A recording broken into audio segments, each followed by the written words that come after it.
1847, dans un entrepôt du port de Lourenço Marques, un marchand d'esclaves découvrit dans ses registres un nom qui le fit blêmir. Pendant 3 semaines, il avait gardé, nourri et finalement vendu comme simple captif de guerre un homme qui portait sur sa peau les cicatrices rituelles de la lignée royale zoulou. Quand il comprit ce qu'il avait fait, il était déjà trop tard. Le navire avait levé l'ancre, et dans les collines, on disait que les guerriers zoulous cherchaient leur prince disparu. Alors, si cette histoire vous intrigue déjà, abonnez-vous à cette chaîne et dites-moi dans les commentaires de quelle ville vous nous écoutez. Votre soutien nous aide à continuer de déterrer ces récits oubliés de l'histoire. L'histoire que je m'apprête à vous raconter est celle d'un homme qui croyait maîtriser son commerce mieux que quiconque, qui pensait connaître la valeur de chaque être humain qu'il achetait et revendait. Un homme méticuleux, organisé, qui tenait des registres précis de chaque transaction. Mais dans son arrogance, il n'avait jamais imaginé qu'un jour, parmi les centaines de visages anonymes qui passaient entre ses mains, se cacherait quelqu'un dont la disparition pourrait déclencher une guerre. Quelqu'un dont le sang portait un poids que ni chaîne ni fouet ne pouvaient effacer. La baie de Lourenço Marques, sur la côte orientale d'Afrique, vivait alors dans une tension permanente. Nous étions au milieu du XIXe siècle, une époque où les empires européens resserraient leur étreinte sur le continent, où les anciennes routes commerciales arabes croisaient les ambitions portugaises, britanniques et hollandaises. La traite atlantique officielle des esclaves touchait à sa fin dans la plupart des nations occidentales. Mais ici, dans ces eaux tièdes où les dhows arabes côtoyaient les caravelles portugaises, le commerce continuait sous d'autres noms. Contrats de travail, recrutement forcé, déportation de prisonniers de guerre. Les mots changeaient, mais la réalité demeurait. La région était un carrefour dangereux où se mêlaient culture, langue et intérêts contradictoires. Au nord, le puissant empire zoulou consolidait son territoire après les guerres dévastatrices du Mfekan, cette période de bouleversement qui avait redessiné la carte politique de l'Afrique australe. Au sud, les colonies britanniques du Cap et du Natal s'étendaient inexorablement. Entre les deux, une zone grise où opéraient marchands, aventuriers, déserteurs et opportunistes de toutes origines. C'est dans ce contexte que Willem van der Berg avait établi son entreprise. Hollandais d'origine, il avait quitté la colonie du Cap 20 ans auparavant, après un scandale dont personne ne parlait plus. Il s'était installé à Lourenço Marques sous protection portugaise, obtenant les licences nécessaires grâce à des pots de vin généreux et des connexions avec des fonctionnaires corrompus. Son entrepôt, un bâtiment massif en pierre près du port, servait de point de transit pour des centaines de captifs chaque année. Van der Berg ne se considérait pas comme un négrier. Il se voyait comme un homme d'affaires, un intermédiaire nécessaire dans un monde en mutation. Il achetait des prisonniers de guerre aux chefs locaux, des débiteurs insolvables, des condamnés, des orphelins. Il les revendait aux plantations de sucre de l'île Maurice, aux mines de diamants qui commençaient à s'ouvrir dans l'intérieur, aux propriétaires terriens du Brésil qui contournaient les lois d'abolition. Il tenait des registres impeccables, payait ses taxes, évitait les complications politiques. Dans sa tête, il n'était qu'un rouage dans une machine économique plus vaste. L'entrepôt lui-même reflétait cette vision ordonnée et bureaucratique de l'horreur. Au rez-de-chaussée, une série de cellules où les captifs attendaient d'être examinés, évalués, vendus. À l'étage, les bureaux de Van der Berg, avec leurs registres soigneusement tenus, leurs contrats en plusieurs langues, leurs cartes maritimes indiquant les routes commerciales. Dans la cour intérieure, une forge où l'on fabriquait les chaînes, un puits, une cuisine où l'on préparait la bouillie de maïs et de manioc qui constituait l'unique repas quotidien des prisonniers. Van der Berg employait une quinzaine de personnes. Des gardes armés, pour la plupart des métis portugais et africains, des hommes durs qui ne posaient pas de questions. Un contremaître nommé João Santos, ancien soldat qui gérait les opérations quotidiennes avec une efficacité brutale. Un scribe, un certain Raoul, qui assistait Van der Berg dans la tenue des registres, et des informateurs, tout un réseau de contacts qui le tenait informé des opportunités d'achat, des mouvements de troupes, des rumeurs qui couraient dans l'arrière-pays. Chaque semaine, le mercredi, Van der Berg organisait une vente aux enchères réservée aux acheteurs réguliers, des planteurs, des capitaines de navires, des agents de compagnies minières. Les transactions se faisaient rapidement, professionnellement, avec des poignées de main et des signatures au bas de documents légaux. Personne ne parlait d'esclaves. On parlait de travailleurs sous contrat, de main-d'œuvre africaine, de déportés. Les euphémismes permettaient aux consciences de dormir tranquilles. L'homme qui dirigeait cette entreprise était méthodique jusqu'à l'obsession.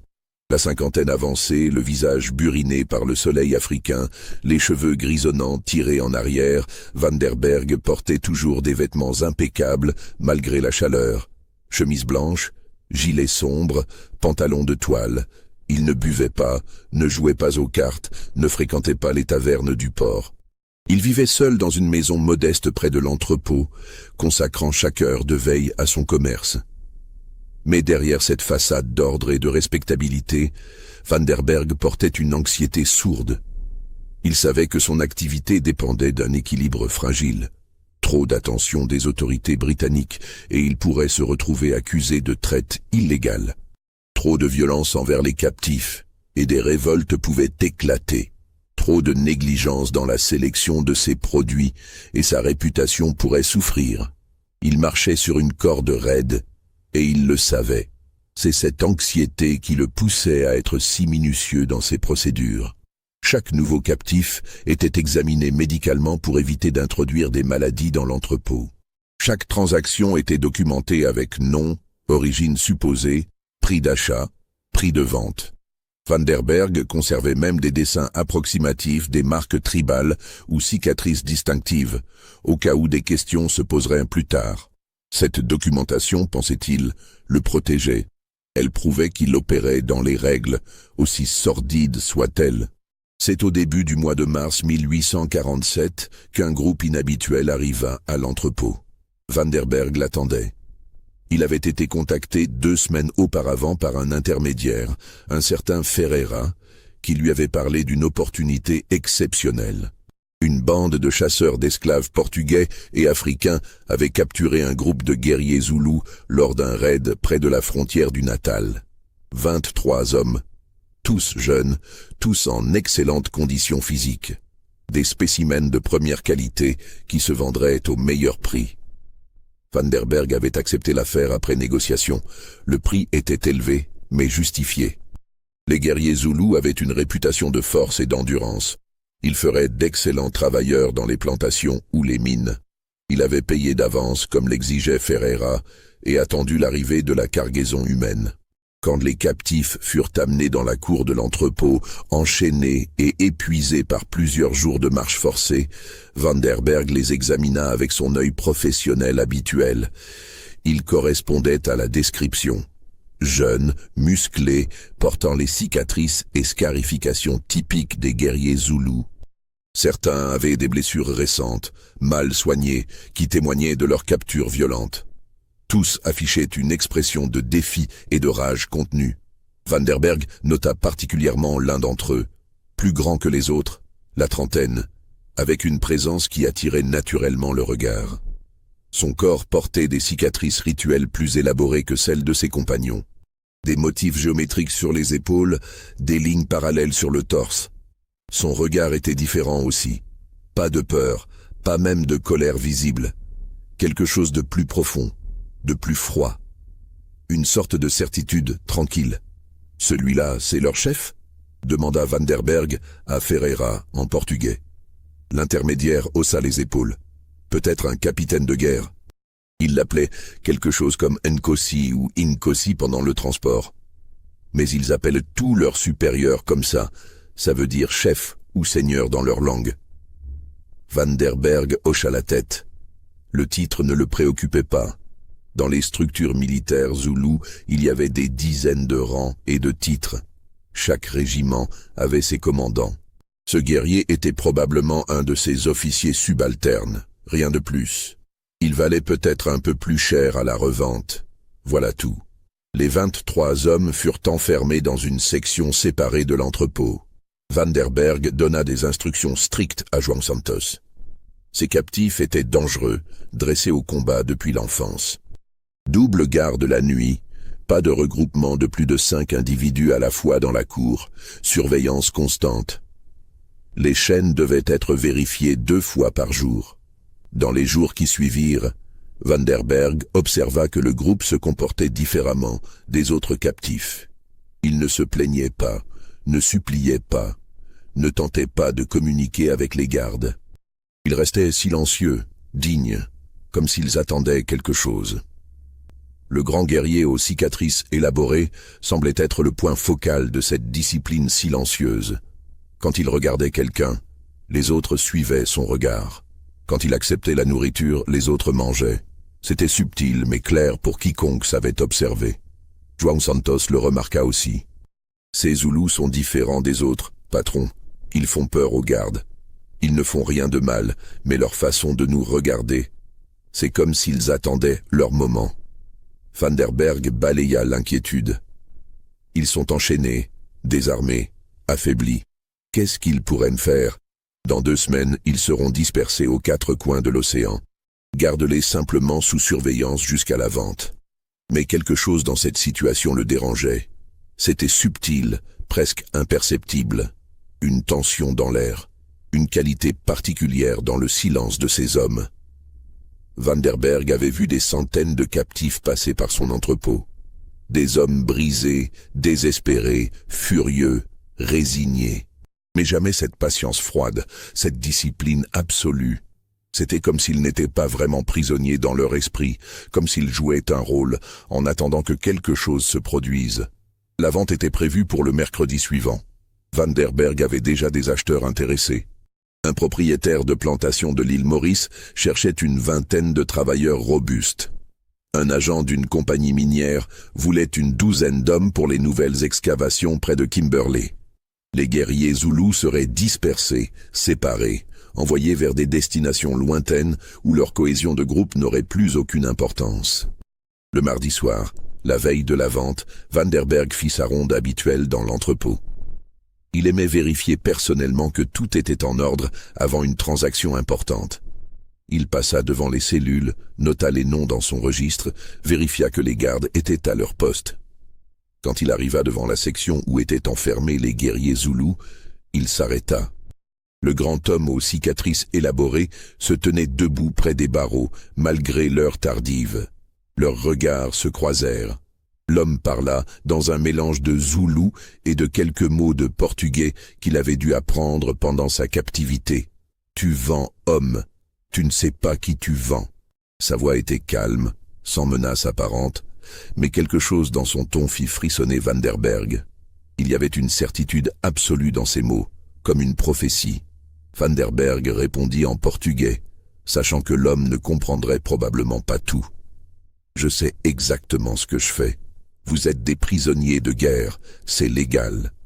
Demain, vous aurez de nouveaux maîtres, et cette affaire sera close. » L'homme continua de le fixer, puis il dit quelque chose en zoulou, une phrase longue et complexe.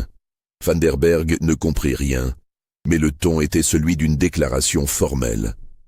Autour du grand guerrier, ses compagnons s'étaient levés et se tenaient immobiles, comme des témoins silencieux d'un moment important.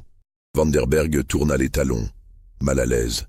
Il se dit que c'était ridicule d'être intimidé par un prisonnier enchaîné. Mais en remontant vers son bureau, il ne put s'empêcher de ressentir une inquiétude sourde. Quelque chose n'allait pas, mais il ne savait pas quoi. Cette nuit-là, il eut du mal à dormir. Dans ses rêves fragmentés, il voyait des régiments de guerriers zoulous, leurs boucliers ovales et leurs lances courtes, avançant en formation parfaite vers son entrepôt. Il se réveilla plusieurs fois en sueur, l'impression d'entendre des tambours de guerre dans le lointain. Le mercredi matin, la vente se déroula comme prévu. Les acheteurs arrivèrent à l'heure, examinèrent la marchandise, négocièrent les prix. Les 23 guerriers zoulous furent répartis entre 3 acheteurs différents. Le grand homme aux cicatrices élaborées fut acheté par un capitaine de navire nommé Henderson, un Britannique qui transportait régulièrement des travailleurs contractuels vers les plantations de sucre de l'île Maurice. 8 de ses compagnons partirent avec lui. Les autres furent divisés entre le propriétaire terrien et l'agent de la compagnie minière. Van der Berg encaissa les paiements, signa les documents de transfert, fit les entrées dans ses registres. Transaction numéro 347 de l'année. Tout était en ordre. Les acheteurs partirent avec leurs acquisitions. Le navire du capitaine Henderson devait lever l'ancre le soir même pour profiter de la marée. Dans son bureau, Van der Berg compta ses profits. L'affaire avait été excellente. Le prix de vente dépassait largement le coût d'achat, même après les frais de détention et de nourriture. Il nota soigneusement les détails dans son grand registre relié de cuir. Date, nom des acheteurs, nombre de captifs, montant. À côté du nom du grand guerrier, il écrivit simplement « Captif Zoulou, cicatrice rituelle élaborée, environ 30 ans, vendue à Henderson pour transport vers Maurice. » Le soir venu, Van der Berg se permit un verre de Porto, chose rare chez lui. Il se sentait soulagé. Cette transaction l'avait rendu nerveux d'une façon qu'il ne parvenait pas à expliquer, et maintenant c'était terminé. Les guerriers Zoulous étaient partis. Le navire d'Henderson voguait vers l'est. Dans quelques jours, ces hommes seraient dispersés dans des plantations différentes et leur cohésion de groupe serait brisée à jamais.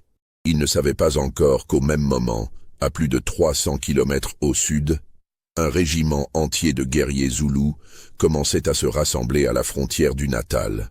Des messagers couraient entre les kraals, portant un message urgent. Un homme important avait disparu, un homme dont le sang était royal. Et des rumeurs circulaient qu'il avait été vu parmi des captifs, enchaînés, traînés vers le nord en direction de Lourenço Marques. Les premières nouvelles arrivèrent à Van der Berg une semaine plus tard, mais il n'y prêta pas attention. Un de ses informateurs, un commerçant qui voyageait régulièrement dans l'intérieur, mentionna en passant qu'il y avait une agitation inhabituelle chez les Zoulous. Des mouvements de troupes, des rassemblements. Mais c'était courant, expliqua l'informateur. Les Zoulous étaient toujours en conflit avec quelqu'un, que ce soit les Britanniques, les Boers ou d'autres tribus africaines. Van der Berg n'y pensa plus. Il était occupé par une nouvelle livraison de captifs, des femmes et des enfants cette fois, capturés lors d'une razzia dans un village de l'intérieur. Il gérait les aspects logistiques, organisait la prochaine vente, correspondait avec des acheteurs potentiels. Mais João Santos, son contremaître, semblait préoccupé. Il vint voir Van der Berg un matin, 2 semaines après la vente des guerriers Zoulous. « Patron, les gardes parlent. Il y a des rumeurs étranges qui circulent au port. » Van der Berg leva les yeux de ses registres. « Quel genre de rumeurs ? » « On dit que les Zoulous cherchent quelqu'un. Un de leurs chefs de guerre. Ou un prince peut-être. Il aurait été capturé par des chasseurs d'esclaves il y a 1 mois. Les Zoulous interrogent tous les marchands, tous les transporteurs. Ils offrent une récompense pour des informations. Van der Berg sentit un frisson glacé lui parcourir l'échine. Un prince ? C'est impossible. Les princes Zoulous ne se baladent pas seuls dans la brousse pour se faire capturer. João haussa les épaules. C'est ce que disent les rumeurs. Apparemment, il y avait eu une dispute dans la famille royale. Ce prince ou chef, ou peu importe son titre, s'était exilé volontairement avec un groupe de ses fidèles. Une affaire d'honneur. Mais maintenant, la situation politique a changé. On a besoin de lui pour des négociations avec les Britanniques. Et quand ils ont voulu le rappeler, ils ont découvert qu'il avait disparu. Van der Berg se leva brusquement. « Attendez, vous parlez de combien d'hommes dans son groupe ? » Les rumeurs parlent de 20, 25 guerriers. Le sang de Van der Berg se glaça. 23.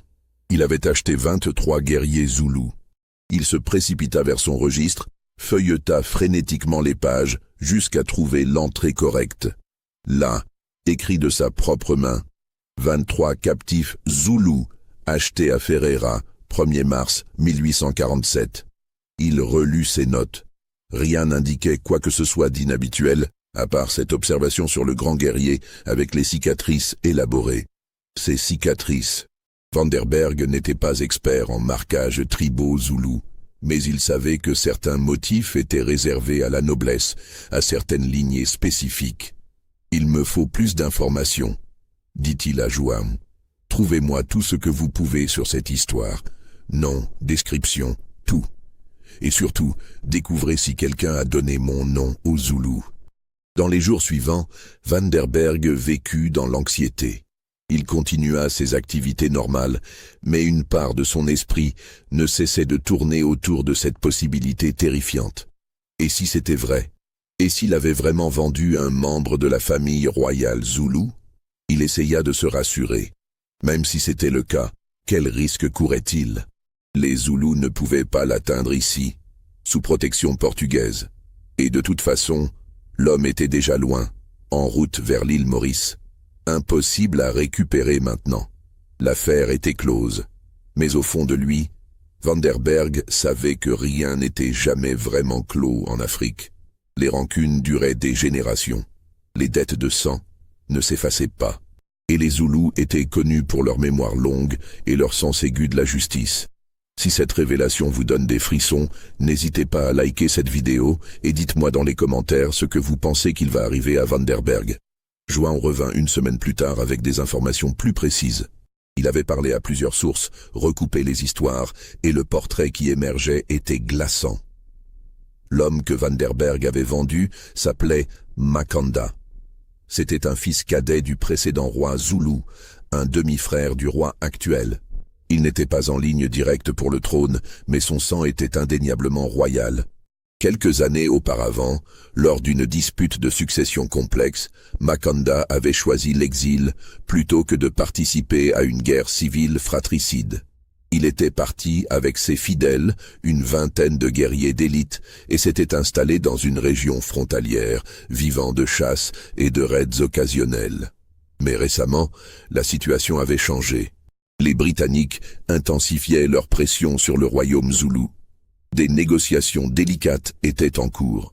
Le roi actuel avait besoin de tous les membres influents de la famille royale pour présenter un front uni face aux Européens. Des émissaires avaient été envoyés pour convaincre Makanda de revenir.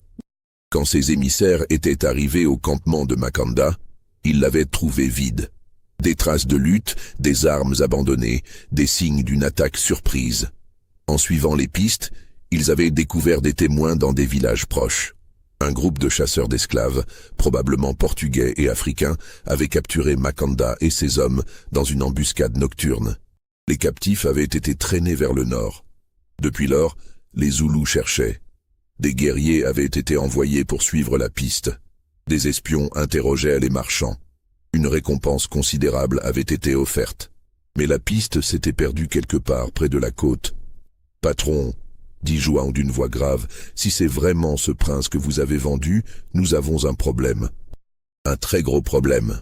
Vanderberg resta silencieux un long moment. Puis il demanda, « Ferreira. Où est Ferreira ?»« Disparu. Personne ne l'a vu depuis la transaction. Il a quitté Lourenço Marques le lendemain de la livraison des captifs. » Vanderberg jura. Ferreira avait su. Il avait su qui étaient ces captifs.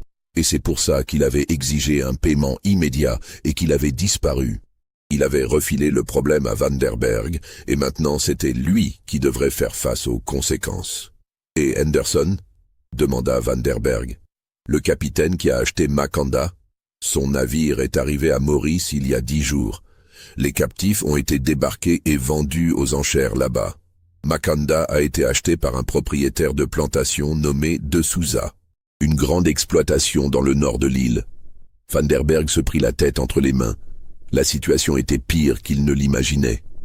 Makanda n'était pas simplement loin, il était sur une île, dans une plantation, probablement sous un faux nom, impossible à localiser sans enquête approfondie.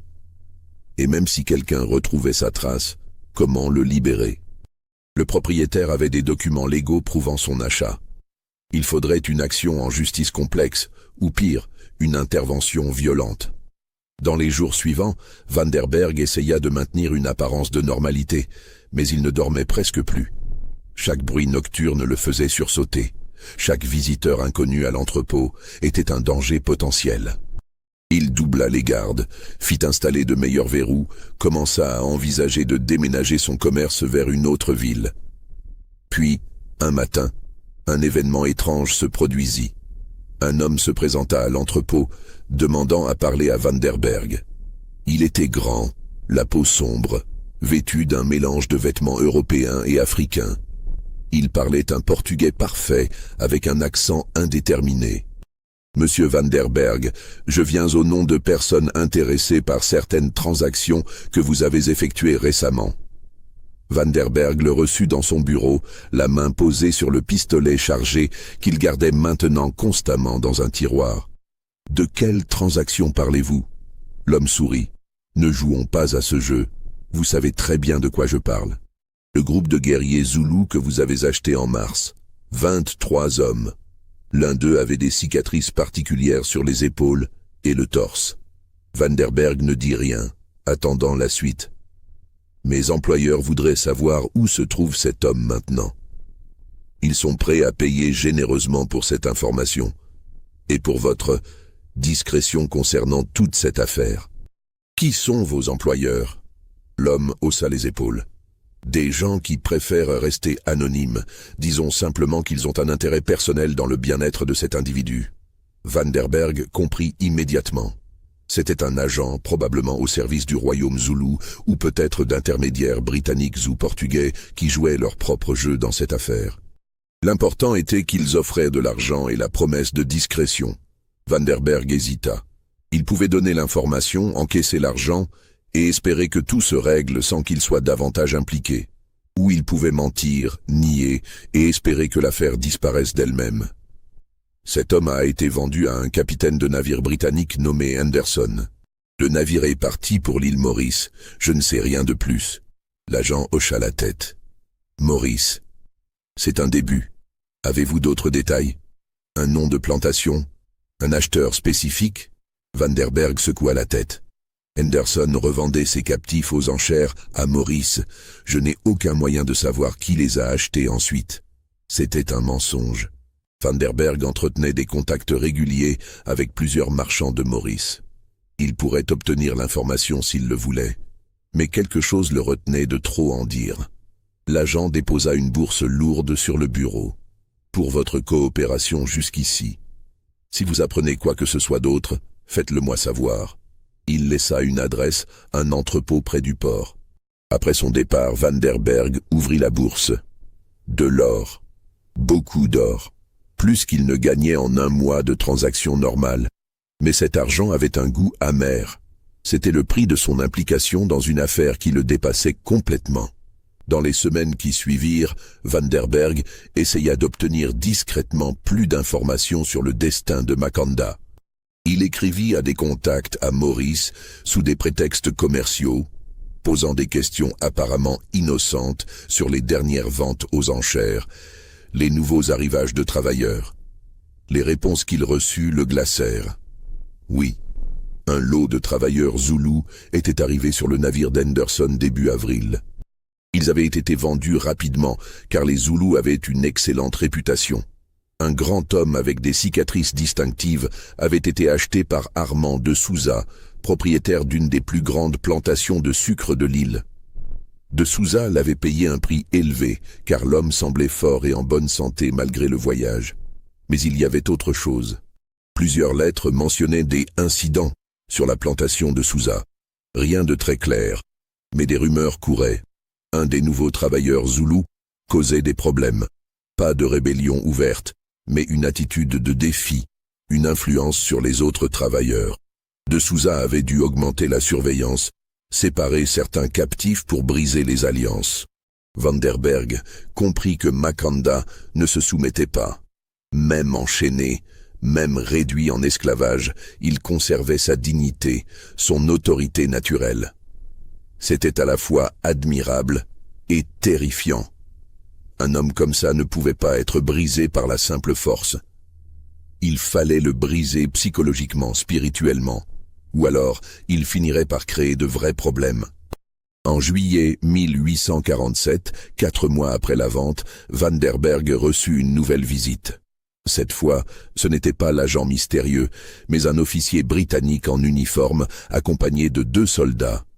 Le major Thornton, responsable des relations avec les tribus indigènes pour le gouvernement colonial du Natal, avait des questions. Des questions très précises sur un groupe de guerriers zoulous qui avaient transité par l'entrepôt de Van der Berg. « Nous avons des raisons de croire, » dit Thornton avec une froideur professionnelle, qu'un individu d'importance politique considérable a été illégalement capturé et vendu comme esclave. Cette affaire pourrait avoir des répercussions diplomatiques graves. Le royaume zoulou menace de représailles si leur prince n'est pas retrouvé et libéré. Van der Berg sentit la sueur perler sur son front. « Major, je tiens un commerce légal. Je ne pose pas de questions sur l'identité de mes travailleurs sous contrat. Je reçois des captifs de guerre, je les revends. Tout est documenté. » Thornton posa un regard dur sur Van der Berg. « Captifs de guerre. Vous utilisez ce terme bien facilement. Dites-moi, avez-vous vérifié que ces hommes étaient vraiment des prisonniers de guerre légitimes, ou avez-vous simplement fermé les yeux parce que c'était profitable ?» Van der Berg ne répondit pas. Ils savaient tous deux que la question était rhétorique. « Où est cet homme maintenant ?» demanda Thornton. « Île Maurice, vendu à un propriétaire de plantation nommé de Souza. » Thornton nota l'information. « Des preuves documentaires ?» Van der Berg sortit ses registres, montra les entrées pertinentes. Date, nom, montant. Tout était là, noir sur blanc. La preuve de sa culpabilité administrative, mais aussi de son respect des procédures bureaucratiques qui le protégeaient légalement. « Ces documents seront saisis comme preuve, » dit Thornton, « et je vous conseille vivement, monsieur Van der Berg, de coopérer pleinement avec toute enquête future. Les gouvernements britanniques et portugais prennent cette affaire très au sérieux. Si ce prince zoulou meurt en captivité, ou si nous ne pouvons pas le localiser rapidement, les conséquences pourraient être graves pour tout le monde. » Après le départ des Britanniques, Van der Berg s'effondra dans son fauteuil. La situation était en train de lui échapper complètement. Ce qui avait commencé comme une simple transaction commerciale se transformait en incident diplomatique international. Les Zoulous voulaient leur prince, les Britanniques voulaient éviter une guerre. Les Portugais ne voulaient pas de problème avec les Britanniques. Et lui, Van der Berg, était coincé au milieu. Il comprit qu'il devait agir. S'il ne faisait rien, il deviendrait le bouc émissaire de toute cette affaire. On le blâmerait pour avoir créé une crise diplomatique. Son commerce serait détruit et peut-être même serait-il arrêté. Van der Berg écrivit une longue lettre à de Souza à Maurice. Il expliquait la situation aussi délicatement que possible. L'homme que de Souza avait acheté n'était pas un simple travailleur. C'était un membre de la famille royale zoulou. Sa détention illégale causait des tensions diplomatiques graves. Van der Berg suppliait de Souza de libérer cet homme, de le remettre aux autorités britanniques qui organiseraient son rapatriement. En échange, Van der Berg offrait de rembourser le prix d'achat, plus des compensations généreuses pour les inconvénients causés. C'était une somme énorme qui représenterait plusieurs mois de profit, mais Van der Berg était désespéré. La réponse de Souza arriva 3 semaines plus tard. Elle était brève et sans ambiguïté. « Monsieur Van der Berg, j'ai payé un prix légal pour un travailleur légitime. J'ai des documents en règle prouvant ma propriété. Les histoires sur son supposé statut royal ne m'intéressent pas. Si les autorités britanniques ou zoulous veulent cet homme, qu'elles entament des procédures légales appropriées. En attendant, il reste ma propriété et travaille dans mes champs. Vos offres de compensation sont refusées. Ne me contactez plus à ce sujet. » Van der Berg lut et relut cette lettre avec un sentiment de désespoir croissant. De Souza ne comprenait pas ou refusait de comprendre l'énormité du problème. Il se cramponnait à ses droits légaux sans voir la tempête politique qui se formait. En septembre, les nouvelles devinrent plus sombres. Un autre informateur de Van der Berg, un marchand qui naviguait régulièrement entre la côte africaine et les îles de l'océan Indien, lui raconta une histoire inquiétante. Il y avait eu un incident grave à la plantation de Souza. Un soir, plusieurs travailleurs avaient tenté de s'échapper. L'évasion avait été réprimée brutalement. 3 hommes avaient été abattus. Les autres, y compris le grand Zoulou aux cicatrices rituelles, avaient été fouettés publiquement comme avertissement. Mais ce n'était pas tout. Après les fouettages, alors que de Souza pensait avoir rétabli l'ordre, quelque chose d'étrange s'était produit. Le Zoulou, le dos encore sanglant des coups de fouet, s'était levé et avait parlé, pas en supplication ou en imprécation. Il avait parlé calmement dans un mélange de Zoulou et de français approximatif qu'il avait appris. Il avait dit son nom, Makanda Ka Senzanga Kona, fils de Senzanga Kona, de la lignée des rois Zoulous. Il avait décrit sa capture, son transport, sa vente, il avait nommé Van der Berg. Et il avait prononcé ce qui ressemblait à une malédiction ou une prophétie. Celui qui vend un roi mourra sans paix. Celui qui enchaîne un prince verra ses chaînes se refermer sur lui. Mon peuple me cherche, ils me trouveront. Et ce jour-là, chaque homme qui a touché à ma liberté paiera le prix du sang. De Souza, selon le marchand, avait ri de ces paroles. Il avait traité Makanda de fou, de menteur, d'imposteur. Mais plusieurs témoins européens présents avaient été frappés par la dignité et la conviction de l'homme. Certains avaient commencé à se poser des questions. Et si c'était vrai, des lettres avaient été envoyées aux autorités coloniales de Maurice. Des enquêtes discrètes avaient commencé. Mais les bureaucraties coloniales étaient lentes et de Souza avait des connexions politiques qui compliquaient les choses. Van der Berg, en entendant ce récit, sentit le poids de la culpabilité s'abattre sur lui. Makanda souffrait. Il était fouetté, humilié, réduit à un travail brutal dans les champs de canne à sucre. Et tout ça parce que Van der Berg avait fermé les yeux, avait choisi de ne pas poser de questions, avait préféré le profit à la prudence. Pour la première fois de sa vie, Van der Berg se demanda si ce qu'il faisait était vraiment justifiable. Il s'était toujours dit qu'il n'était qu'un intermédiaire, qu'il ne faisait que faciliter des transactions qui auraient eu lieu de toute façon. Mais maintenant, confronté aux conséquences concrètes de ses actions, il ne pouvait plus se cacher derrière ses rationalisations. En octobre, un navire de guerre britannique accosta à Lourenço Marques. Son commandant, le capitaine Winslow, avait des ordres directs de Londres. L'affaire Makanda était devenue une priorité diplomatique. Le gouvernement britannique voulait éviter une guerre avec les Zoulous, qui étaient déjà assez agités par d'autres griefs. Si Makanda pouvait être localisé et libéré, cela démontrerait la bonne volonté britannique et faciliterait les négociations en cours. Winslow convoqua Van der Berg à bord de son navire. L'entretien fut brutal et sans détour. « Monsieur Van der Berg, vous êtes directement responsable de cette crise. Votre négligence, votre cupidité ont mis en danger les relations entre l'Empire britannique et une nation africaine puissante. Des gens pourraient mourir à cause de votre incompétence. » Van der Berg essaya de se défendre. « Je ne savais pas qui il était. Comment aurais-je pu savoir ?» Winslow le coupa. « Vous auriez dû savoir. C'est votre métier de savoir. » Les marques sur son corps, son comportement, l'attitude des autres captifs envers lui, tout indiquait qu'il n'était pas un prisonnier ordinaire. Mais vous n'avez rien voulu voir. « Que voulez-vous de moi maintenant ?» demanda Van der Berg défait. Maurice refuse de coopérer rapidement. De Souza insiste sur ses droits de propriété. La bureaucratie coloniale française sur l'île est lente et corrompue. Nous avons besoin d'un autre angle d'approche. Winslow se pencha en avant. Vous allez écrire une déclaration officielle, sous serment, admettant que vous avez vendu Makanda sans vérifier correctement son identité. Cette déclaration sera utilisée dans les procédures légales à Maurice pour forcer la libération. Mais cela me ruinera, protesta Van der Berg.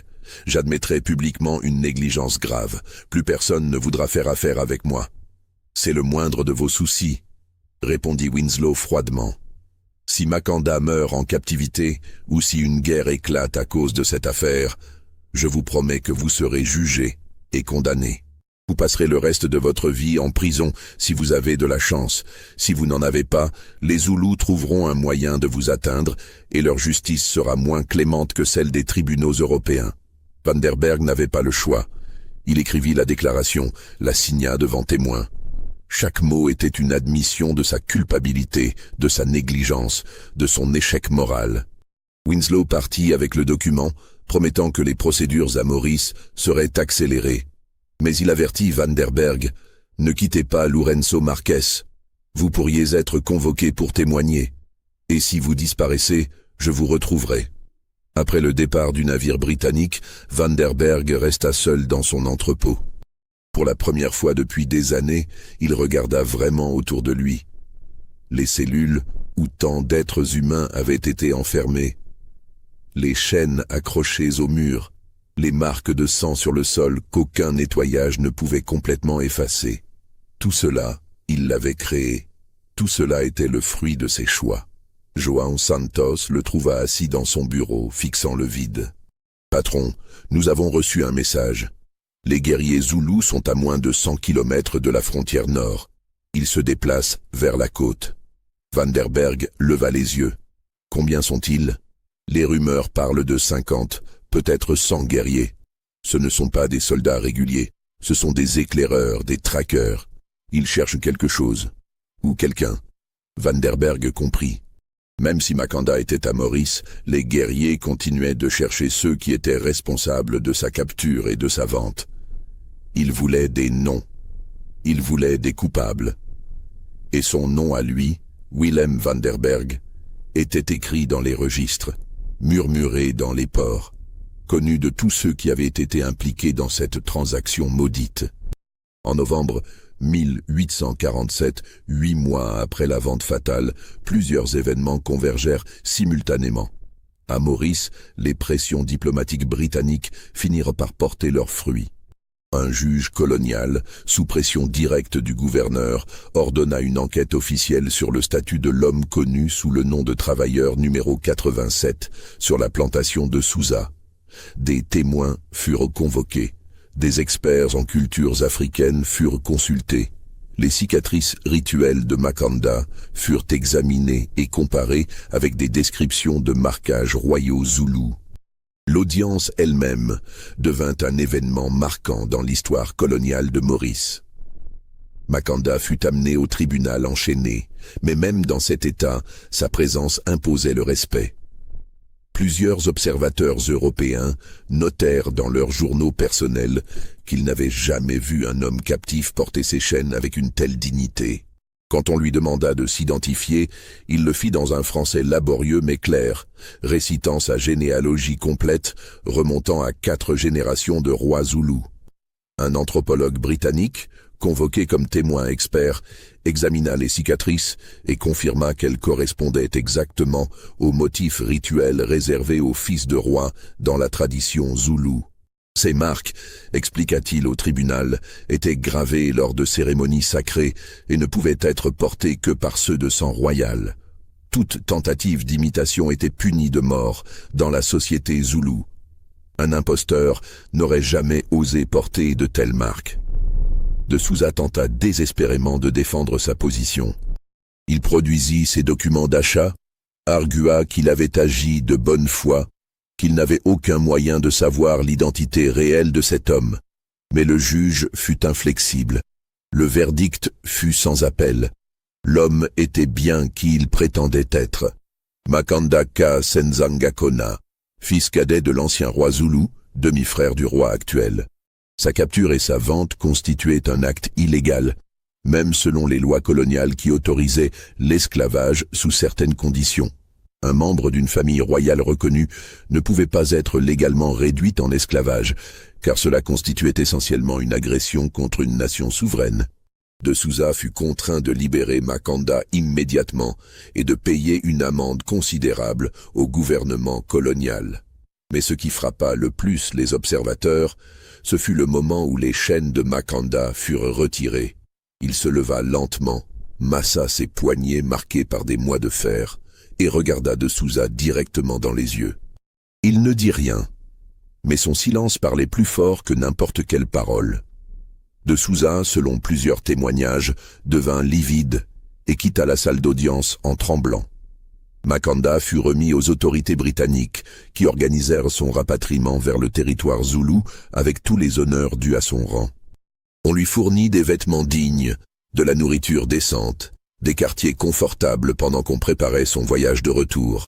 Des officiels britanniques vinrent lui présenter leurs excuses officielles pour l'outrage qu'il avait subi. Makanda les écouta poliment mais garda une réserve glaciale. Il acceptait leurs excuses non pour lui-même, mais pour éviter une guerre que son peuple ne pouvait se permettre à ce moment de son histoire. Mais le mal était fait. Makanda avait passé 8 mois en captivité. 8 mois où chaque jour, il avait coupé la canne sous le soleil brûlant, où chaque nuit, il avait dormi enchaîné sur un sol de terre battue, où chaque semaine, il avait vu ses compagnons mourir d'épuisement ou de maladie. Il avait été enchaîné, battu, forcé à un travail brutal, traité comme moins qu'un animal. Les cicatrices physiques guériraient avec le temps. Les marques du fouet sur son dos s'estomperaient, mais les cicatrices psychologiques resteraient gravées dans son âme pour toujours. Et avec lui, quand il rentrerait chez lui, il emporterait une histoire d'humiliation et d'injustice qui résonnerait à travers tout le royaume zoulou pendant des décennies. À Lourenço Marques, Vanderberg vivait dans une anxiété permanente qui rongeait sa santé et sa raison. Il dormait peu, sursautait au moindre bruit, voyait des menaces dans chaque ombre. Les guerriers zoulous continuaient de se rapprocher. Chaque semaine apportait de nouvelles nouvelles inquiétantes. Les informateurs rapportaient qu'ils avaient interrogé plusieurs marchands avec une efficacité brutale. Qu'ils avaient retrouvé la trace de Ferreira quelque part dans l'intérieur, près de la frontière du Natal. Le corps de Ferreira avait été découvert par des voyageurs une semaine plus tard, attaché à un arbre dans la brousse. Il portait des marques de torture méthodiques. Ses doigts avaient été brisés un par un. Ses yeux avaient été crevés. Avant de mourir dans son agonie, il avait manifestement parlé, donné des noms, révélé tout ce qu'il savait sur la capture et la vente de Makanda. Les guerriers zoulous ne tuaient pas par plaisir sadique, mais ils avaient des méthodes pour extraire la vérité de ceux qui avaient offensé leur prince. Le nom de Vanderberg devait être gravé dans leur mémoire maintenant, prononcé par les lèvres sanglantes de Ferreira avant sa mort. João Santos, fidèle jusqu'au bout, conseilla à Vanderberg de partir immédiatement, de fuir vers le sud, vers la colonie du Cap, où la protection européenne était plus forte, où les autorités pourraient le défendre contre des représailles zoulous. Mais Vanderberg hésitait encore, paralysé par l'indécision. Fuir signifierait abandonner son commerce, sa maison, tout ce qu'il avait construit patiemment pendant 20 ans. Et où pourrait-il aller, où la réputation de ce qu'il avait fait ne le suivrait pas? Les nouvelles voyageaient vite dans les colonies. Son nom était déjà prononcé dans les salons de Cape Town, dans les tavernes des ports, toujours avec ce même mélange de fascination morbide et de dégoût moral. Il se disait qu'il était en sécurité ici, protégé par les autorités portugaises, gardé dans son entrepôt fortifié. Il se disait que les Zoulous n'oseraient pas attaquer une installation européenne dans une ville coloniale. Mais au fond de lui, il savait que c'était de l'auto-illusion. Les guerriers qui cherchaient Makanda n'étaient pas des soldats réguliers suivant des ordres officiels. C'étaient des hommes liés par le sang et l'honneur, prêts à mourir pour venger leur prince. Les frontières coloniales et les protections diplomatiques ne signifiaient rien pour eux. La décision fut prise pour lui une nuit de la mi-novembre, sous un ciel sans lune. Vanderberg fut réveillé par des bruits dans la rue. D'abord des cris en portugais, des voix de gardes portugais qui patrouillaient le quartier du port, puis des coups de feu, puis un silence terrible, plus effrayant que n'importe quel bruit. Il se précipita à sa fenêtre et vit des flammes s'élever de son entrepôt. Pas un incendie accidentel, mais un feu délibéré, alimenté à plusieurs endroits simultanément pour assurer une destruction totale. Dans la lueur orange et dansante, il aperçut des silhouettes qui se déplaçaient avec une coordination militaire parfaite. Des hommes grands, la peau luisante de sueur dans la chaleur du brasier, se déplaçant avec une grâce mortelle. Guerriers zoulous, Vanderberg sentit son sang se glacer. Ils étaient venus. Après des mois de traque patiente, ils avaient enfin trouvé l'endroit et l'homme qu'ils cherchaient. Il compta au moins une douzaine de silhouettes, peut-être plus, se déplaçant autour de l'entrepôt en flammes, comme des danseurs exécutant un rituel ancien. Il s'habilla en hâte, de mains tremblantes, saisit son pistolet chargé et la bourse d'or qu'il gardait toujours près de son lit pour les urgences, et sortit dans la nuit par la porte arrière de sa maison. L'air était épais de fumée et de l'odeur âcre du bois brûlé.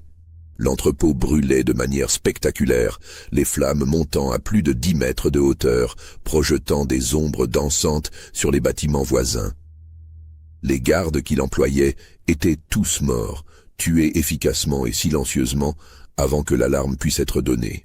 Leurs corps gisaient dans des positions grotesques, gorges tranchées d'un seul coup précis.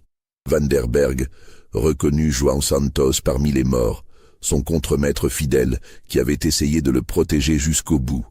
Une vague de culpabilité le submergea, mais il n'avait pas le temps de s'attarder. Il courut vers le port, espérant trouver un bateau, n'importe quel bateau prêt à partir immédiatement. Ses poumons brûlaient, son cœur battait si fort qu'il croyait qu'il allait exploser. Derrière lui, il entendait les guerriers qui ne le poursuivaient pas directement encore, mais qui détruisaient systématiquement tout ce qui portait son nom, tous les registres, tous les documents qui prouvèrent son existence et son commerce. Le port était à moitié endormi à cette heure. Quelques marins ivres titubaient sur les quais. Un navire marchand portugais était amarré, apparemment prêt à lever l'ancre avec la marée du matin. Vanderberg courut vers la passerelle, haletant, et héla le capitaine. « Je dois partir. Maintenant.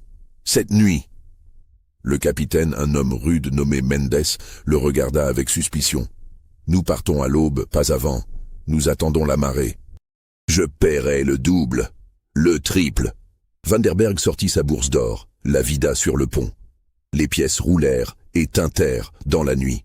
Mendes vit la lueur des flammes dans le quartier de l'entrepôt, entendit les cris lointains, comprit qu'il y avait des ennuis graves, mais l'or brillait tentant dans la lumière de la lanterne. « Monte, mais nous partons dans 1 heure au plus tôt. » Impossible de naviguer maintenant, la sortie du port est trop dangereuse sans lumière. Vanderberg monta à bord, se cacha dans une cabine, le pistolet chargé posé sur ses genoux. L'heure d'attente fut la plus longue de sa vie. Chaque minute semblait une éternité. Il entendait l'équipage s'activer sur le pont, préparant le départ dans l'urgence. Il entendait aussi, porté par le vent, les sons de destruction qui continuaient dans son quartier. Finalement, le navire commença à bouger, se détachant lentement du quai. Vanderberg monta sur le pont, incapable de rester enfermé plus longtemps. Dans les premières lueurs grises de l'aube, il se retourna pour regarder Lourenço Marques une dernière fois. Son entrepôt n'était plus qu'un squelette noirci, des poutres fumantes s'effondrant sur elles-mêmes. Sa maison aussi avait été incendiée. 20 ans de travail, réduits en cendres et en ruines. Mais plus que cela, c'était sa vie entière qui brûlait. Sa réputation, son identité, son sens de qui il était, tout était consumé dans ces flammes. Sur le quai, il aperçut une dernière image qui le hanterait pour toujours. Un groupe de silhouettes se tenait immobile, regardant le navire s'éloigner. Même à cette distance, il pouvait sentir le poids de leur regard, la patience froide de leur rage. Ils ne l'avaient pas attrapé cette nuit, mais leur message était clair. Ils savaient qui il était, ils savaient où il allait, et leur mémoire était longue. Le navire quitta le port, alors que le soleil se levait sur l'horizon. Vanderberg resta sur le pont, regardant Lourenço Marques disparaître dans la brume matinale. Il savait qu'il ne reviendrait jamais. Et il savait aussi que peu importe où il irait, une partie de lui resterait toujours là-bas, brûlant éternellement dans les flammes de ses propres actions. Vanderberg atteignit la colonie du Cap en décembre 1847. Le voyage avait duré 2 semaines, 2 semaines pendant lesquelles il n'avait presque pas dormi, sursautant au moindre bruit sur le navire, convaincu que d'une manière ou d'une autre, les guerriers zoulous le trouveraient même en mer. Il débarqua un homme brisé, vieilli de 10 ans en quelques mois, les cheveux devenus presque complètement blancs, les mains tremblant constamment. Il s'installa d'abord dans une pension misérable du quartier portuaire de Cape Town, sous le faux nom de Willem Jansen, se présentant comme un ancien comptable tombé dans la malchance. Il ne pouvait pas utiliser ses véritables lettres de crédit, car elles porteraient son vrai nom et révéleraient son identité. Il vivait de l'or qu'il avait pu emporter, le faisant durer en vivant de manière spartiate, dans une chambre sordide qui sentait le moisi et la mer. Les premières semaines, il ne sortait presque pas. Il restait assis à sa fenêtre, regardant la rue, guettant des silhouettes qui pourraient être des guerriers zoulous déguisés. Chaque homme grand à la peau sombre le faisait paniquer. Il sursautait quand on frappait à sa porte. Il dormait avec son pistolet sous l'oreiller, et même ainsi, il faisait des cauchemars terribles. Dans ses rêves, il voyait Makanda debout dans les flammes de l'entrepôt, le regardant avec ce calme terrifiant, répétant encore et encore « Celui qui vend un roi mourra sans paix ». Mais le passé le hantait de manière plus concrète aussi.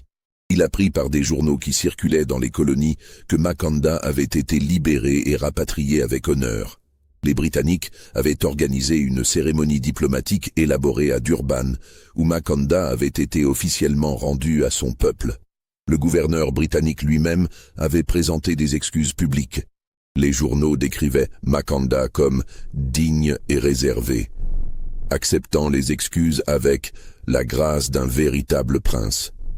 L'incident avait été officiellement clos, les relations diplomatiques préservées. Mais pour Van der Berg, rien n'était clos. Les guerriers qui avaient brûlé son entrepôt n'avaient pas été envoyés par le roi ou par des autorités officielles. C'étaient des fidèles de Makanda, des hommes qui lui avaient juré loyauté personnelle, agissant de leur propre initiative pour venger l'honneur de leur prince. Ces hommes n'obéissaient pas aux traités diplomatiques ou aux décisions politiques. Ils suivaient un code plus ancien, plus absolu.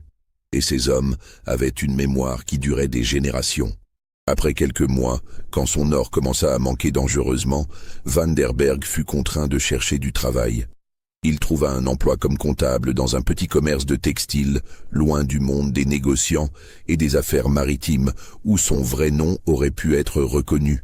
Il travaillait des heures longues pour un salaire médiocre, vivant dans une pauvreté relative qui aurait été impensable quelques mois auparavant quand il était un marchand prospère.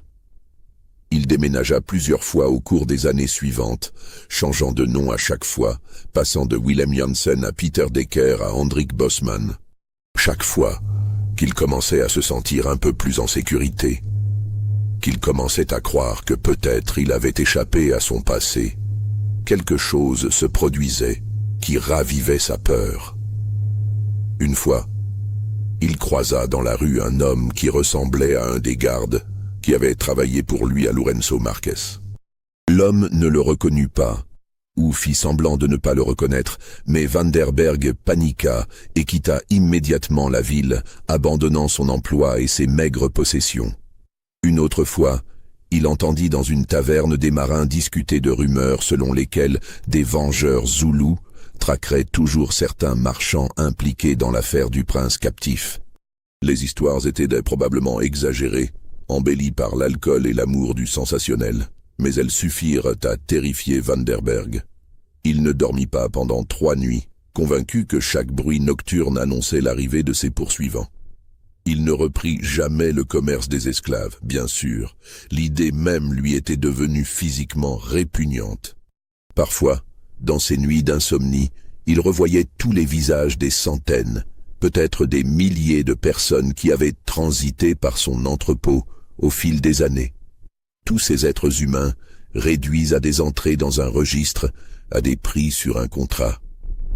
Il voyait leurs yeux, entendait leurs pleurs étouffés, sentait le poids de leur désespoir. Et parmi tous ces visages, celui de Makanda se détachait toujours, calme et certain, le regardant avec un jugement silencieux.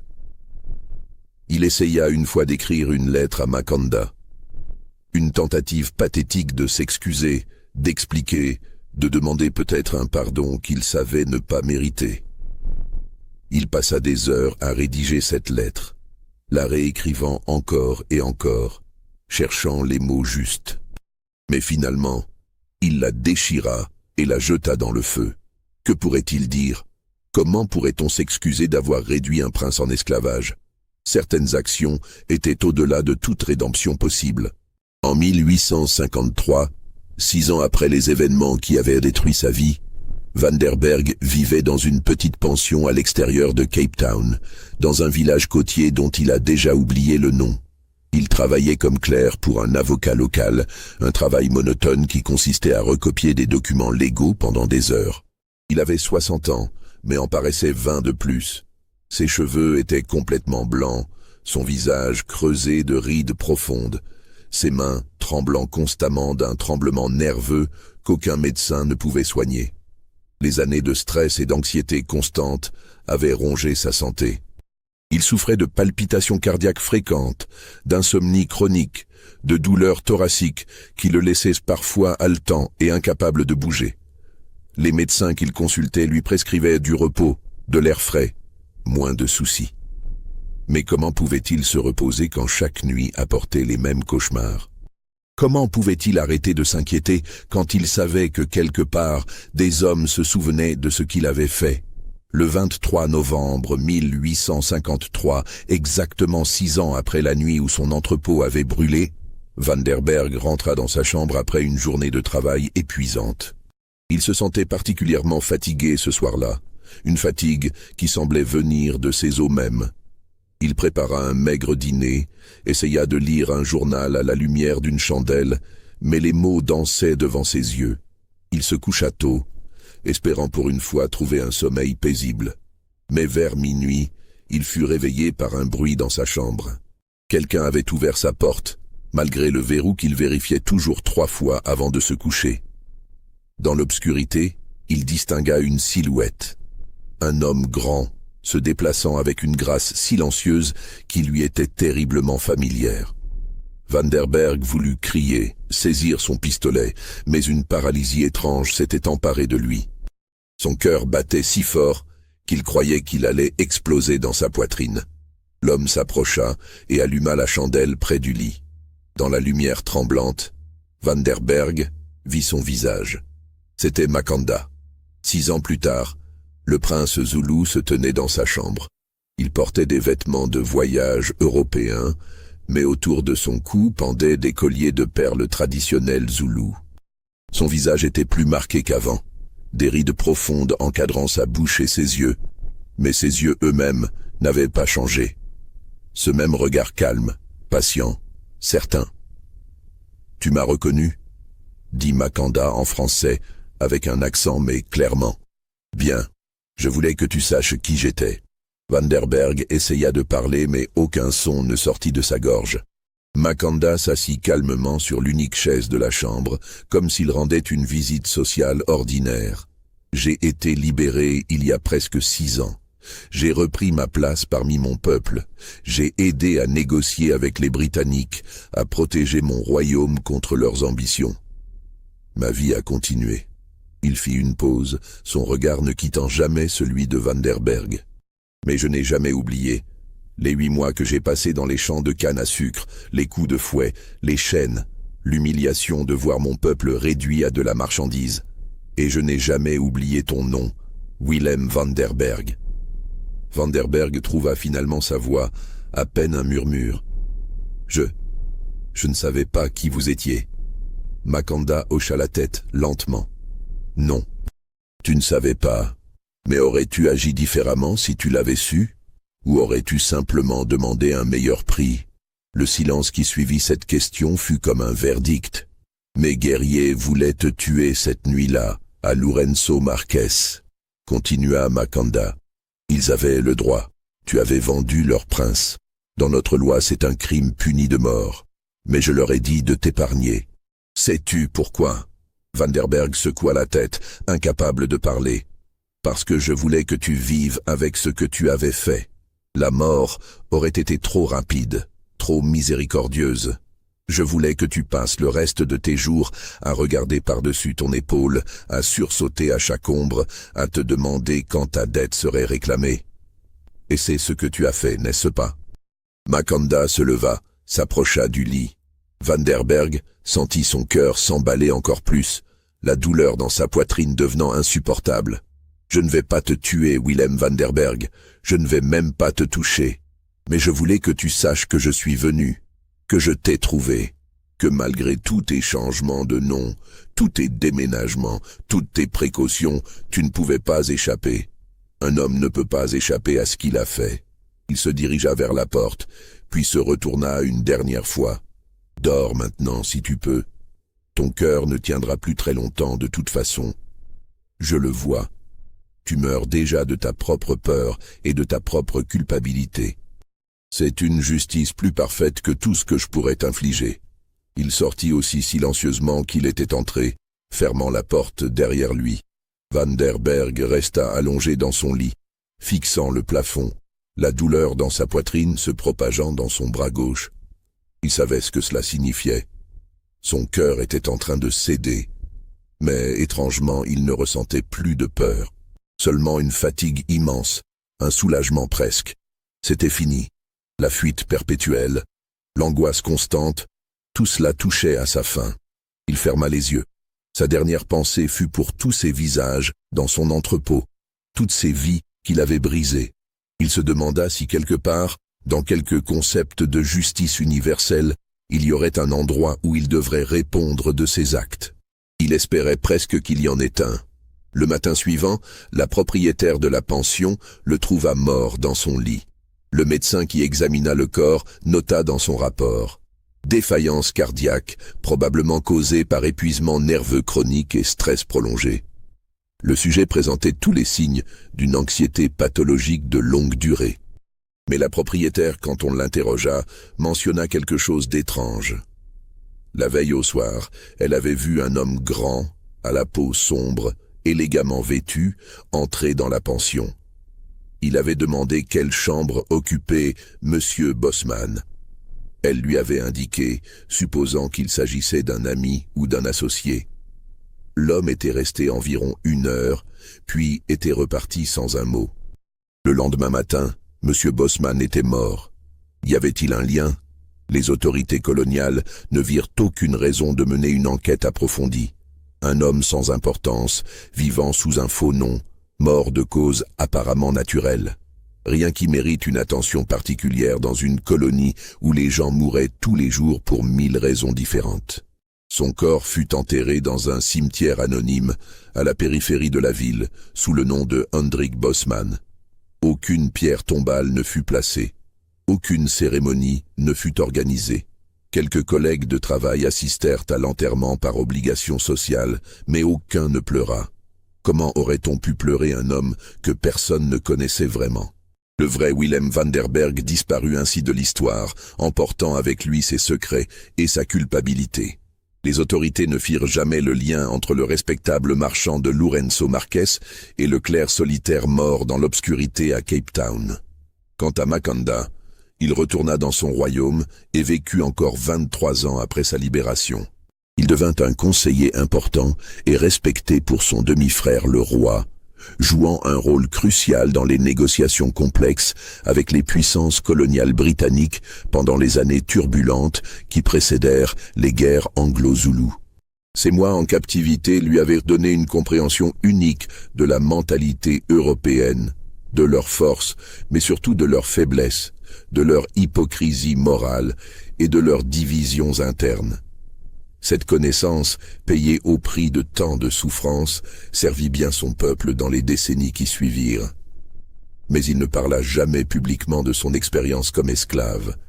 C'était un secret qu'il gardait jalousement, partagé seulement avec ses guerriers les plus fidèles et avec quelques membres de sa famille proche. Il laissa les rumeurs et les légendes se développer autour de cette période sombre de sa vie, sachant que parfois, le mystère était plus puissant que la vérité complète. Certains disaient qu'il avait pardonné à ses ravisseurs, suivant les traditions de réconciliation et d'ubuntu de sa culture. D'autres murmuraient qu'il avait personnellement traqué chaque homme impliqué dans sa capture et sa vente, exécutant une vengeance silencieuse et méthodique qui ne laissait aucune trace. La vérité, comme souvent dans l'histoire, restait ambiguë, cachée derrière des couches de secrets et de légendes. Mais ceux qui connaissaient Makanda personnellement disaient qu'après son retour, il y avait quelque chose de changé en lui. Une dureté nouvelle dans son regard quand il traitait avec les Européens. Une détermination froide dans sa voix quand il parlait de protéger l'indépendance de son peuple. L'humiliation qu'il avait subie ne l'avait pas brisé. Elle l'avait trempé, comme on trempe l'acier dans le feu, le rendant plus fort, mais aussi moins flexible, moins disposé au compromis. Les registres de Vanderberg, ceux qui avaient échappé aux flammes de son entrepôt, furent saisis par les autorités britanniques lors de leur enquête initiale. Ils furent déposés dans des archives coloniales à Londres, où ils dorment encore aujourd'hui dans des boîtes poussiéreuses rarement consultées. Ces documents constituent un témoignage détaillé et glaçant d'un commerce qui réduisait des êtres humains à des lignes dans un grand livre comptable, à des prix et des dates de transaction. Pour les historiens qui les ont étudiés, ils représentent une fenêtre rare sur les mécanismes bureaucratiques de l'esclavage, la banalité administrative du mal. Un chercheur britannique, en 1923, plus de 70 ans après les événements, tomba sur ces registres par hasard lors de recherches sur les relations coloniales britanniques avec le royaume zoulou. Il découvrit l'entrée concernant Makanda, nota les détails de la transaction et commença à reconstituer l'histoire complète en croisant les registres avec d'autres documents diplomatiques et témoignages. Son article académique, publié dans une revue d'histoire coloniale obscure, fut largement ignoré à l'époque. Mais il planta une graine. D'autres historiens, des décennies plus tard, redécouvrirent cette histoire et la développèrent. Certains y virent une simple erreur commerciale aux conséquences disproportionnées, un exemple des risques du commerce d'esclaves, même pour ceux qui le pratiquaient. D'autres y virent un symbole puissant de l'arrogance coloniale et de ses limites inévitables, une démonstration que même les systèmes d'oppression les plus organisés contenaient les germes de leur propre destruction. Quelques-uns, particulièrement parmi les historiens africains, notèrent que cette affaire, bien que peu connue du grand public, avait peut-être influencé les politiques coloniales britanniques envers les royaumes africains dans les décennies suivantes, les rendant plus prudents, plus conscients que tous les Africains n'étaient pas des victimes passives, mais des acteurs politiques avec lesquels il fallait négocier avec respect. Mais au-delà des analyses historiques et des débats académiques, l'histoire de Willem Vanderberg et de Makanda reste profondément, douloureusement humaine. C'est l'histoire d'un homme qui croyait pouvoir réduire d'autres êtres humains à de simples marchandises, qui pensait que son organisation bureaucratique et sa comptabilité méticuleuse le protégeraient des conséquences morales de ses actions, et qui découvrit trop tard que certaines personnes portaient un poids, une dignité, un pouvoir qui ne pouvait être mesuré en pièces d'or ou inscrit dans des registres commerciaux. C'est l'histoire de la justice, qu'elle soit collective ou personnelle, de la vengeance qui peut prendre 1000 formes, ou peut-être simplement du destin inexorable qui rattrape ceux qui croient pouvoir échapper aux conséquences de leurs actes. C'est l'histoire d'un prince qui fut enchaîné, mais jamais brisé, qui survécut à l'humiliation la plus totale et revint non seulement intact mais renforcé, pour jouer un rôle crucial dans la survie de son peuple face à l'expansion coloniale européenne impitoyable. Et c'est aussi l'histoire des milliers d'autres captifs qui passèrent par l'entrepôt de Vanderberg, dont les noms ne furent jamais écrits dans les journaux, dont les souffrances ne déclenchèrent jamais d'incidents diplomatiques, dont les destins furent brisés dans l'anonymat et l'oubli. Chacun d'eux avait une histoire, une famille, une vie qui avait de la valeur et du sens. Mais seul Makanda, par l'accident de sa naissance royale, eut la chance d'être remarqué, recherché, libéré. Les autres restèrent dans les ombres de l'histoire, leur voix étouffée par le temps et l'indifférence. Dans les villages zoulous, encore aujourd'hui, on raconte parfois l'histoire de Makanda, le prince qui fut vendu comme esclave et qui revint. Les détails varient selon les versions, selon les conteurs, selon les générations. Certaines l'embellissent avec des éléments merveilleux, transformant son retour en épopée héroïque. D'autres restent plus proches des faits historiques vérifiables, soulignant les aspects politiques et diplomatiques de l'affaire. Mais toutes ces versions, qu'elles soient ornées ou sobres, partagent un message central, une vérité qui transcende les détails spécifiques. Ce message est simple mais puissant, même dans les circonstances les plus sombres, même quand tout semble perdu. La dignité humaine peut persister. Même enchaîné, un roi reste un roi dans son esprit et dans son cœur. L'oppression peut briser des corps, mais elle ne peut pas toujours briser des âmes. Et ceux qui oublient cette vérité fondamentale, ceux qui traitent des êtres humains comme de simples objets sans valeur intrinsèque, le font à leur risque et péril. Car tôt ou tard, d'une manière ou d'une autre, la justice trouve son chemin. Parfois elle vient sous forme de lois et de tribunaux. Parfois elle vient sous forme de guerriers portant des lances dans la nuit. Et parfois, peut-être, elle vient de l'intérieur, sous forme de culpabilité rongeur qui consume un homme de l'intérieur jusqu'à ce que son propre cœur cède sous le poids. Alors, croyez-vous que tout a été révélé dans cette histoire? Pensez-vous que Van der Berg est mort de cause naturelle, épuisé par sa propre peur et sa culpabilité? Ou croyez-vous que Makanda a eu sa revanche finale d'une manière que les médecins coloniaux n'auraient jamais pu comprendre ou détecter? La justice était-elle celle des tribunaux européens ou celle plus ancienne et plus mystérieuse des traditions africaines? Dites-le-moi dans les commentaires ci-dessous. Si cette histoire vous a captivé, si elle vous a donné des frissons et vous a fait réfléchir sur les actions et leurs conséquences, n'oubliez pas de vous abonner à la chaîne et de la partager avec ceux qui, comme vous, sont fascinés par ces récits sombres et troublants tirés des recoins oubliés de l'histoire. Car parfois, la vérité est plus terrifiante, plus complexe et plus profondément inquiétante que n'importe quelle fiction que nous pourrions inventer.